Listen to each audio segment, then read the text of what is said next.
حضرت علی رضی اللہ تعالیٰ عنہ حضرمی حضرت عمر کے زمانے میں مسلمانوں کا لشکر لے کر چلے. حضرت ابو ہریرہ رضی اللہ تعالیٰ عنہ فرماتے ہیں کہ عجیب چیزیں دیکھی. ایسے امیر، ایسے ایمان والے وہ نکلے، ان کا سہارا اپنی جیبوں میں پیسے دراہم تو ہوتے ہی نہیں تھے، اور گھروں سے جو توشہ لیا ان پر اس پر سہارا نہیں تھا، جو توشہ ہے لے لیا. گھروں میں کیا تھا؟ کیا ماں اناج کے ڈھیر تھے، یا کھجوروں کے جہاں غلے تھے ان کے پاس، یا جہاں پیسوں کا ڈھیر تھے؟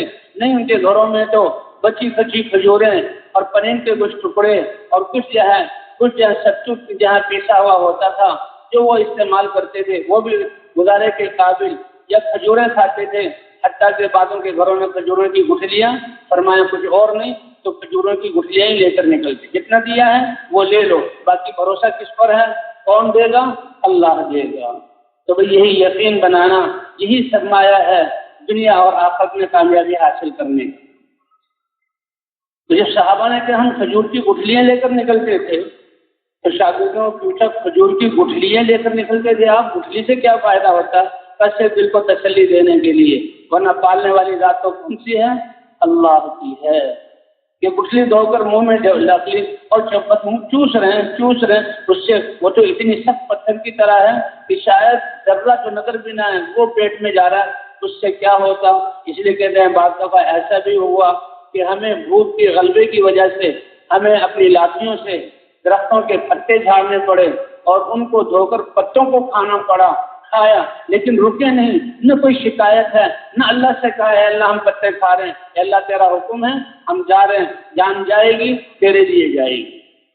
فرمایا جب پتے کھاتے تھے تو کیا معاملہ ہوتا؟ پخانا بھی اونٹ جہاں بکریوں کی مینگنی کی طرح وہ خشک پخانا ہوتا تھا، لیکن اللہ کے راستے میں رکتے نہیں. کس سطح پر پہنچنا مقصود ہے کہ کامیابی وہ جو پیسے ہمارے پاس ہیں، بینک بیلنس ہے، اور ہمارے حالات ان سے نہیں بنیں گے، بلکہ حالات تو ہم ایمان والے ہیں اللہ کی قدرت سے بنائیں گے. ایمان اور نجاتوں کے ذریعے دنیا والوں کو بتانا ہے کہ ہماری کامیابی اور عزت ہتھیاروں میں نہیں، اور ہماری یہ اللہ کی نعمتیں ہیں، دے دے تو اللہ کا شکر ادا کریں گے، اور جہاں تجارت اور زراعت کے نقشوں میں نہیں. ہماری کامیابی اللہ کی ذات پر ایمان اور حضرت محمد صلی اللہ علیہ وسلم کے دین کی محنت اور اس کے لیے قربانی کرنے میں ہماری کامیابی. تو صحابہ اسی لیے اللہ پر بھروسہ کر کے نکلتے تھے. بحرین جانا ہے، فاصلہ جہاں خشکی فاصلہ، پھر دریائی فاصلہ، اور پھر اتنا بڑا لشکر اور پانی کا نظام کوئی نہیں. تو چلے. فرمائے کہ عرب کی گرمی، وہ میدان اور سورج اور سفر، تو پیاس لگی. اب کوئی گھبراہٹ نہیں، کوئی پریشانی نہیں. گھبراہٹ اسے ہو کہ جس سے پتہ لگے کہ میرے ساتھ کوئی نہیں. صحابہ کرام کو کیا گھبراہٹ کہ ہمارے ساتھ تو کون ہے؟ ہمارا اللہ ہے. اللہ میرے ساتھ ہیں، اللہ مجھے دیکھ رہے ہیں، میری سن رہے ہیں، میری بات جو بات نکل رہی اللہ کے حکم کے مطابق، میرے جسم سے جو حرکت ثابت ہے اللہ کے احکام کے مطابق. یہی سب سے بڑا سرمایہ ہے جس سے دنیا آخرت میں کام بنے گی. یہ وہ سرمایہ ہے، نہ بارڈر والے اس کو روک سکتے ہیں، امیگریشن والے اس پہ پابندی لگا سکتے ہیں. یہ وہ سرمایہ ہے، نہ حکومتیں اس پر ٹیکس لگا سکتی ہیں. یہ وہ سرمایہ ہے، انسان حضر میں ہو، سفر میں ہو، انسان کے ساتھ ہوگا. یہ وہ سرمایہ ہے، موت کے وقت بھی انسان کے ساتھ ہوگا، حتیٰ کہ قبر میں بھی ساتھ ہوگا، اور میدان نشر میں بھی یہ سرمایہ انسان کے ساتھ ہوگا. اللہ اس کا یقین عطا فرمائے. اسی کو بنانے کے لیے، اسی پر لانے کے لیے اب اللہ کے راستے میں نکلیں. ان دنیا کے اسباب سے یقین نکالنا ہوگا، اور ان پر اعتماد کرنے نکلنے کی بنیاد سے اپنے آپ کو ہٹانا ہوگا. جتنے اسباب دیے ہیں ان کو چھوڑنا نہیں ہے. دیے ہیں اللہ کا شکر ہے، اس میں بھی اللہ کے احکام کو پورا کریں گے، لیکن ان اسباب کے زیادہ اور کم ہونے اور نہ ہونے پر ہماری نقل و حرکت کا تعلق نہیں. ہماری نقل و حرکت کا تعلق تو اللہ کے امر کے ساتھ ہے. اللہ کا امر ہمیں ملے گا، ہم نکل پڑیں گے اور جانیں دے دیں گے. چاہے جانیں چلی جائیں، یہ دی ہوئی اسی کی ہے. جان دے دیں تو پھر بھی اللہ کے امر کا حق ادا نہ ہوا. تو صحابہ کرام کی ایسی تربیت کی تھی.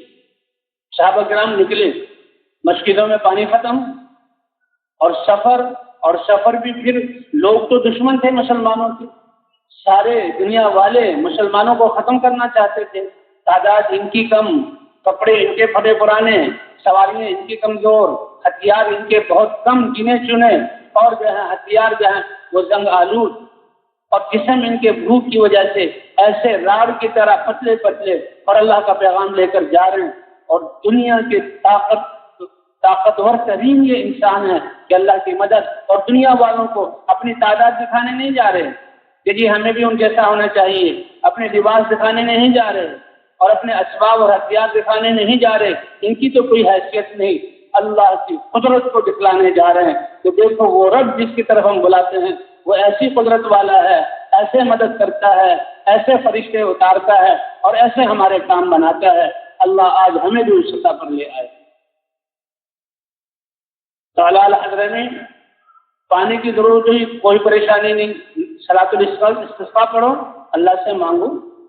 اللہ کے راستے میں نکلے ہیں، اللہ کے دین کا پیغام پہنچانے کے لیے نکلے ہیں، نماز پڑھی اور دعا مانگی، اور دعا مانگے بھی ہاتھ وہ دعا پوری نہیں ہوئی کہ اللہ نے آسمانوں سے بارش برسا دی، مشکیزیں بھر لیے، جانوروں نے پی لیا، ٹھنڈے ہو گئے، پاک ہو گئے، پاک میں گرد و غبار چلا گیا، اور پھر آگے چل پڑے. اللہ اکبر. ایسا انتظام کہ اے انسان، کامیابی کا راستہ میں نے تمہارے جسم کے اندر رکھا ہے، تم کامیابی کے لیے باہر کے محتاج کہاں ہو؟ وہ تو میں نے تمہارے لیے مسخر کیا ہے، وہ تمہارے تابع ہے، نہ کہ تم ان کے تابع ہو کہ تمہاری حاجتیں باہر کے اسباب سے پوری ہوں گی. اس لیے کہتے ہیں اللہ نے کامیابی انسان کے جسم کے اندر، حالات کا تعلق انسان کے اعمال کے ساتھ. تو اب آئندہ بھی نماز پڑھیں گے اور اللہ سے مانگ لیں گے.